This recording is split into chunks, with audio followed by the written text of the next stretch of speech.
Welcome in my YouTube channel. आपका मेरे अपने यूट्यूब चैनल पर, आपके अपने यूट्यूब चैनल पर बेटा हार्दिक स्वागत है। आशा करता हूँ आपको पढ़कर अच्छा लग रहा होगा। और हम पढ़ रहे थे राम लक्ष्मण परशुराम संवाद, क्योंकि ये बेहद इंटरेस्टिंग है बच्चों। मजा आ रहा होगा आपको भी कि कैसे राम उसको बोलते हैं कि आपका कोई दास होगा, ठीक है। और परशुराम इतने भी सुनकर के बेहद क्रोधित हो जाते हैं। उसको कहते हैं अरे दास तो वो होता है जो सेवा करता है, ऐसा करने वाला तो लड़ाई के समान होता है।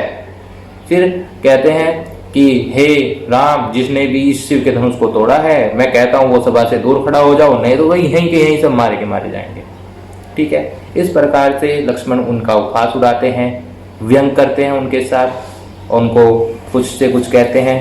और फिर कहते हैं कि हमने तो बचपन में बहुत सारे धनुष तोड़े हैं, हे मुनिवर, आपने आपसे पहले तो कोई गुस्सा नहीं किया था। इस प्रकार से ममता कैसी है, जरा हमसे भी तो बताओ। कहा, हे नर बालक, हे राजा के पुत्र, तुम्हारे सर पे तो काल सवार है, इसलिए तुम संभल के नहीं बोल रहे हो, ठीक है। ये कोई साधारण धनुष नहीं था, ये त्रिपुरारी का धनुष था, शिव शंकर का धनुष था, जिसको आपने तोड़ दिया है और जिसको पूरा संसार जानता है ये शंकर का धनुष था।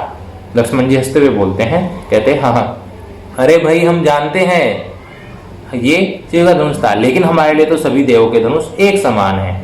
हमने बचपन में लकड़ी के बहुत सारे धनुष तोड़े हैं, अगर एक टूट गया तो इसमें क्या लाभ क्या हानि। और इसमें तो श्री राम का कोई भी दोष नहीं है, उन्होंने तो मात्र देखा देखा तक था और छूते ही ये टूट गया। इसमें श्री राम का कोई दोष नहीं है। इतना आप तो व्यर्थ हम पे क्रोध कर रहे हैं। इतने में परशुराम जी बेहद गुस्से में आ जाते हैं और गुस्से में आकर के बोलते हैं कि वे नर बालक, हे राजा के पुत्र, तुम्हें मैं अभी तक बालक समझकर छोड़ रहा था, नहीं तो इसलिए मैं तुमको बार बार बालक छोड़ रहा था। तुमने तो केवल मुझे एक साधारण सा मुनि मान लिया है।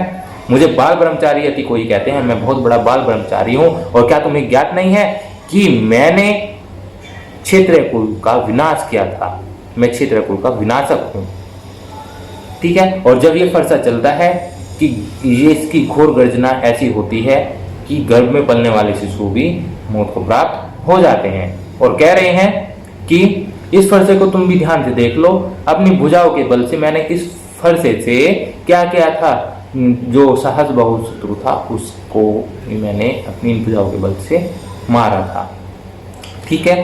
तुम अपनी सोच और समझ के कारण अपने माता पिता को ऐसा है न पीड़ा दोगे। इतना हो गया था। अब आगे पढ़ते हैं। अब लक्ष्मण जी उनके साथ व्यंग करते हैं, हंसते हुए क्या बोलते हैं, कह रहे हैं वे हंसी लखनऊ बोले मृदबानी। तीसरे वाला काव्यांश बेटा, बिहसी लखनऊ बोले मृदबानी, ओहो मनीषु महाबटवानी। बिहसी लखनऊ बोले मृदबानी, और मीठे शब्दों में हंसते हुए लक्ष्मण जी बोलते हैं, ओहो मनीषु महाबटवानी, ओहो हे मुनिवर, आप तो बड़े महान योद्धा है।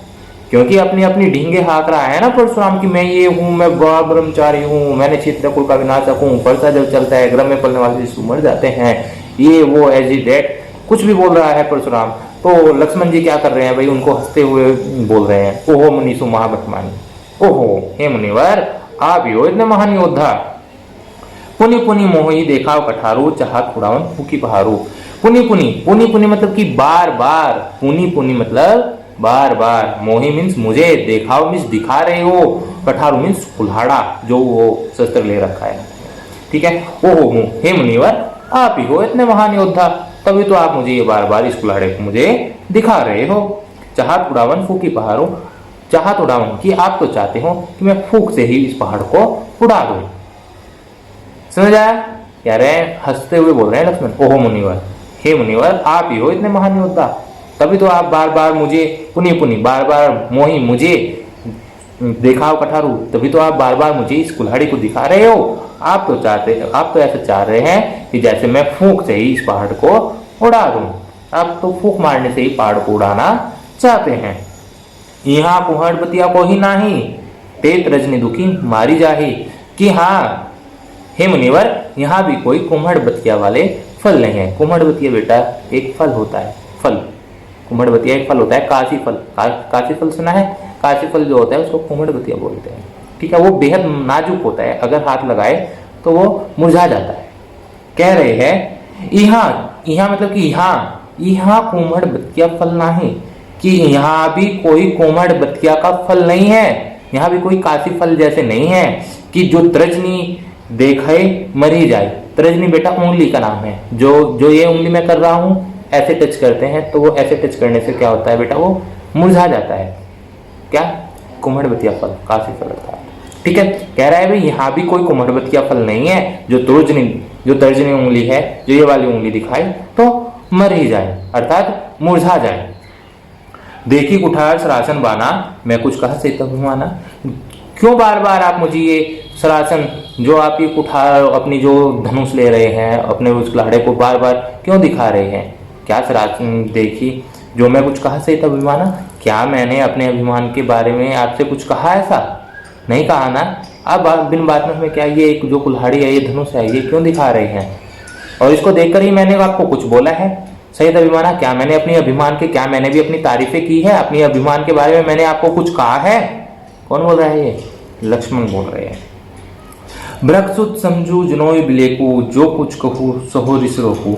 कि भ्रकसुत समझी जनेऊ बिलोकी, जो जनेऊ बेटा जो धारण करता है, ये को पीत करने वाले, ये करने वाले जो लोग होते हैं, वो धारण आपने देखा होगा, कोई लोग ऐसे एक धागा सा रहता है और वो अपने गले में पहने रखता है। भ्रकसुत समझी, आपका जो ये भ्रकसुत है, ये आपका ये जनेऊ जो है, ये इसको देख करके लगता है जैसे आप भ्रकसुत हो, अर्थात भृग के पुत्र हो। जो कुछ कहूँ सहो रिस रोकी, जो भी आपको कुछ कहना है उसको मैं रिस रोकी, उस क्रोध, जो आपको कुछ कहना है कह लीजिए, मैं रिस रोकी, मैं अपने क्रोध को रोक करके सब कुछ सह लूंगा। आपकी इस जनेऊ को देखकर लगता है जैसे आप बहुत बड़े ब्रह्मचारी हैं, ब्राह्मण हैं, आप भरत के पुत्र हैं। आपको जो कुछ भी कहना है आप कह लीजिए, मैं आपके क्रोध को सह लूंगा, मैं कुछ नहीं कहूंगा। क्यों नहीं कहूंगा? बताया है लक्ष्मण जी ने। लक्ष्मण जी कहते हैं, सुर महिषुर हरिजन अरुगाई, हमारे कुल इन्हें पर न सुरहाई।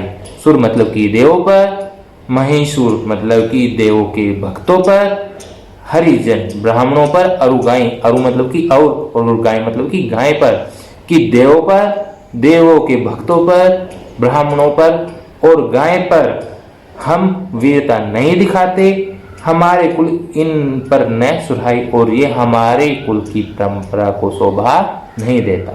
कह रहे हैं कि हम देवों पर, देवों के भक्तों पर, ब्राह्मणों पर, हरिजन ब्राह्मणों पर, अरुगाय और गाय पर हम वीरता नहीं दिखाते, क्योंकि ये हमारे कुल की परंपराओं को शोभा नहीं देता, अर्थात ये हमको नहीं सुहाता। आगे कह रहे हैं, बाधे पापू अपकीर्ति हारे, अगर मैं ब्राह्मण आपको मार देता हूं तो मुझे पाप लगेगा। ये कौन कहता है? लक्ष्मण जी कहते हैं, हे मुनिवर, अगर मैं आपको मार भी देता हूं, बधे पापू, अगर बधे मतलब कि वध करना, पापू मतलब कि पाप लगेगा। अगर मैं तुम्हारा वध भी कर देता हूं, मार भी देता हूं तो पाप लगेगा। अपकीर्ति हारे, अगर मैं आपसे हार जाता हूं तो अपकीर्ति अर्थात हमारे मान और यश मर्यादा को हानि होगी, अर्थात लज्जित होना पड़ेगा, अपकीर्ति होगी अगर मैं तुमसे हार जाता हूं। मारता हूं पाप प्रिय तुम्हारे, अगर मैं फिर भी तुम्हें मार देता हूं तो फिर भी मुझे तुम्हारे पैर पड़ने पड़ेंगे। क्यों पड़ने पड़ेंगे? क्योंकि हम देवों पर, देवों के भक्तों पर, ब्राह्मणों पर और गाय पर वीरता नहीं दिखाते। ये हमारे रघुकुल की रीत नहीं है, ये परंपरा हमें नहीं शोभा देती है। ठीक है, अगर मार देता हूं तो पाप लगता है, हार जाता हूं तो हमारे कुल मर्यादाओं की अपकीर्ति होगी या सम्मान की हानि होगी, और मार भी दिया तो मुझे फिर भी आपके पैरों को पड़ना पड़ेगा। कोटि पुलिस, और फिर से बेटा क्या बोलते हैं, फिर कड़वे वचन बोल देते हैं लक्ष्मण जी, क्योंकि बड़े चालाक चतुर है, बेहद बोलते हैं, गुस्सैल है वो भी, और बोलते हैं कोटि पुलिस वचन तुम्हारा, कि अरे कोटि पुलिस, करोड़ों एक एक वचन तुम्हारे तो करोड़ों कड़वे वचनों के समान है, करोड़ों वर्ज के समान है, वर्ज पहाड़ पत्थरों के समान है एक एक वचन। व्यर्थी धरु धनु बाण कुठारा, की आपने तो ये कुल्हाड़ा बाण धनुष बिन बात में ही व्यर्थ के ही धारण किए हुए है। आपका तो एक ही वचन करोड़ों कड़वे वचनों के समान है, जिसको सुनकर के आदमी वैसे ही मर जाए। आपने तो बिन बात में ये कुल्हाड़ा और जो धनुष है, ये बिन बात में ही क्या किया है, धारण किया हुआ है।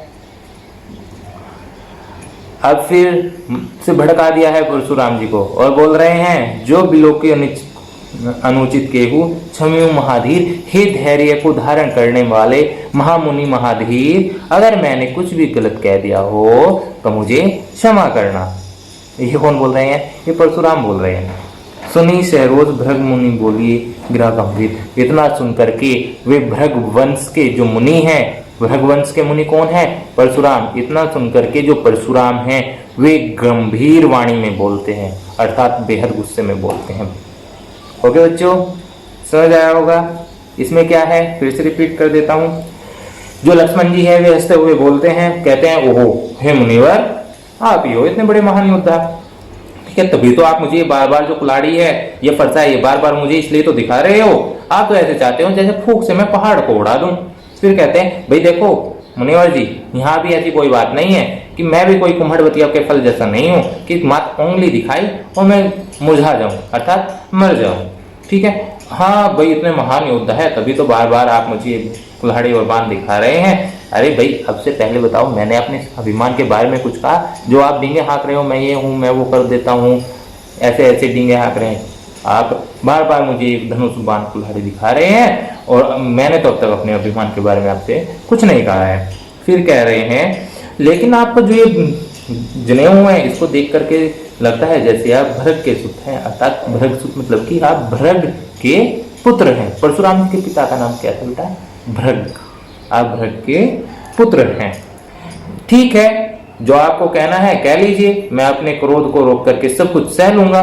फिर कहते हैं, देखिए सह इसलिए लूंगा क्योंकि हम देवों पर, देवों के भक्तों पर, ब्राह्मणों पर और गाय पर हम वीरता नहीं करते, वार नहीं करते, क्योंकि ये हमारे कुल की परंपराओं को शोभा नहीं देता। ये हमारे कुल की परंपरा रीति रिवाज नहीं है। अगर देखो भाई मुनिवर जी, अगर मैं आपको मार देता हूं तो मुझे पाप लगेगा। अगर मैं आपसे हार जाता हूं तो क्या होगी भाई? हमारे मान मर्यादा, हमारे यश को अपकीर्ति होगी, अर्थात हानि होगी हमें। ठीक है, हमारे मान मर्यादाओं को हानि होगी, अर्थात लज्जित होना पड़ेगा। कहते हैं, अगर फिर भी मार भी दिया तो फिर भी मुझे आपके पैर ही पड़ने पड़ेंगे, क्योंकि आप कौन हो भाई? एक ब्राह्मण हैं। फिर कहा है, लेकिन आपने तो बिन बात में ये धनुष, कुल्हाड़ी, बाण और ये जो भी है आपने तो बिन बात में धारण किया है, बिन बात में इनको ले घूम रहे हो इधर से उधर। वो क्यों? तुम्हारे तो एक ही वचन इतना कड़वा है, 1000 कड़वे वचनों के पत्थरों के समान है कि अगर किसी को लग जाए वो सुनते ही मर जाए। आप तो इतना कड़वा बोलते हो, आपने तो बिन बात में, आपकी जुबानी ऐसी चलती है इतनी कड़वी, एक ही वचन 1000 करोड़ों कड़वे वचनों के समान है। आप तो बिन बात में ये धनुष बाण कुल्हाड़ी अपने बिन बात में लेके घूम रहे हो। ये कौन कह रहा है? लक्ष्मण कह रहा है। वो कहता है, फिर बाद में कहता है, हे महामुन, हे धैर्य को धारण करने वाले परशुराम, अगर भाई मैंने कुछ भी गलत कह दिया हो तो माफ करना। फिर कह रहे हैं, इतना सुन करके जो परशुराम है भाई उनका पारा हाई हो गया है और इतना सुन करके परशुराम जी ऊंची आवाज में बोले। और क्या बोले भाई बच्चों? ये हम कल देखेंगे भाई क्या बोले। ठीक है, आज के लिए सिर्फ इतना ही। देखते रहिए, बने रहिए मेरे साथ। आपका बहुत बहुत धन्यवाद। ओके बच्चों, टेक केयर।